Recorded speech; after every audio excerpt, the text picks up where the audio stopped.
Hello YouTube మిత్రులారా, మీరందరూ ఎలా ఉన్నారు? మీరందరూ బాగున్నారనే అనుకుంటున్నాను. నేను కూడా చాలా అంటే చాలా బాగున్నాను. మీరందరూ మన వీడియోస్ చూస్తున్నందుకు నాకు చాలా అంటే చాలా సంతోషంగా ఉంది. కానీ బాధాకరమైన విషయం ఏమిటి అంటే మీరందరూ వీడియోస్ చూస్తున్నారు కానీ ఒక్కరు కూడా వీడియోకి లైక్ చేయట్లేదు. దయచేసి వీడియోకి ఒక లైక్ చేసి మీ అభిప్రాయాన్ని కమెంట్ల ద్వారా తెలియచేయండి. ఇప్పుడు మనం వినబోయే కథలో కొత్తగా పెళ్ళైన ఒక జంట కారులో పట్టణానికి బయలుదేరతారు. కానీ మధ్యలో ఒక స్త్రీ వారిని సహాయం కోరుతుంది. వారు కూడా ఆ స్త్రీకి సహాయం చేస్తారు. కానీ సహాయం చేసిన స్త్రీ ఒక దెయ్యం. ఆ దెయ్యాన్ని వారు వెనక సీట్లో కూర్చోబెట్టుకుంటారు.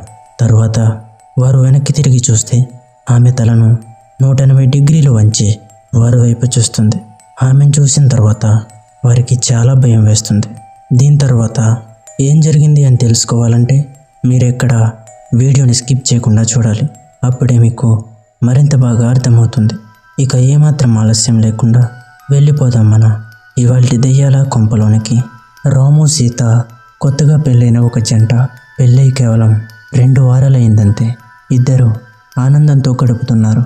ఒక రాత్రి రాము తన భార్య సీతతో కలిసి కారులో పట్టణం వైపు బయలుదేరారు. రాత్రి 12 గంటలు దాటింది.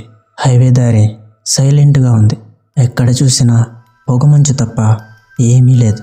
చెట్ల కొమ్మలు గాలికి ఊగుతూ భయంకరంగా వినిపించాయి. ఎక్కడో దూరం నుంచి ఒక పాత ఆలయంలో గంటల శబ్దం మాత్రమే వినిపిస్తుంది. సీత కొంచెం ఆందోళనతో ఇలా అంది, రాము, దారి చాలా భయంకరంగా ఉంది, కాస్త నెమ్మదిగా నడిపించు అంది సీత. రాము నవ్వుతూ, ఏం లేదు సీత, త్వరలో పట్టణం చేరిపోతాం అన్నాడు.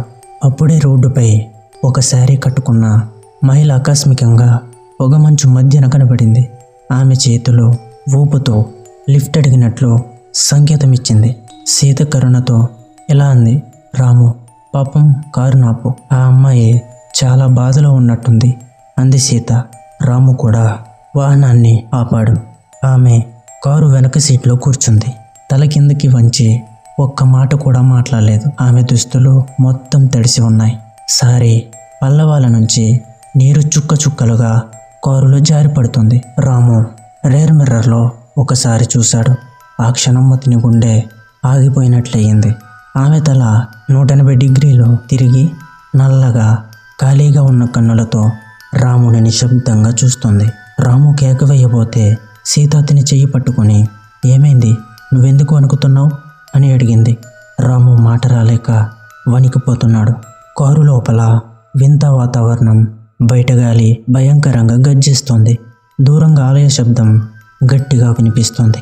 హైవే పక్కన పొగమంచు దట్టమై కారు మొత్తం కమ్మేసింది. అప్పుడే కారు ఒక్కసారిగా అదుపు తప్పింది. రాము ఎన్ని ప్రయత్నాలు చేసినా బ్రేకులు పనిచేయలేదు. ఒక్కసారిగా పెద్ద శబ్దంతో కారు చెట్లను ఢీకొట్టి ఆగిపోయింది.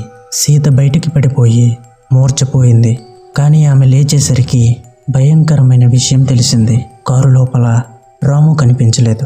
అతని శరీరం ఎక్కడా కూడా లేదు. అయితే కారు డ్రైవర్ సీట్లో రాము కాకుండా ఆ సారీ కట్టుకున్న మహిళ కూర్చుంది. ఆమె నల్ల కన్నులతో సీతను చూస్తూ భయంకరంగా నవ్వుతుంది. సీత అరుస్తూ పారిపోవడానికి ప్రయత్నించింది. కానీ ఆమె మనసులో ఒక్క మాట మెదిలింది, నేనెప్పుడు కారు లోపల కూర్చోలేదు. అయితే కారు ఎవరు నడిపినట్టు? ఆ రహస్యం వినగానే ఆమె శరీరం అంతా గడ్డ కట్టింది. నిజం ఒక్కటే, ఆ కారు మొదటి నుండి ఆత్మే నడిపించింది. రాము శరీరం ఎప్పటికీ కనిపించలేదు.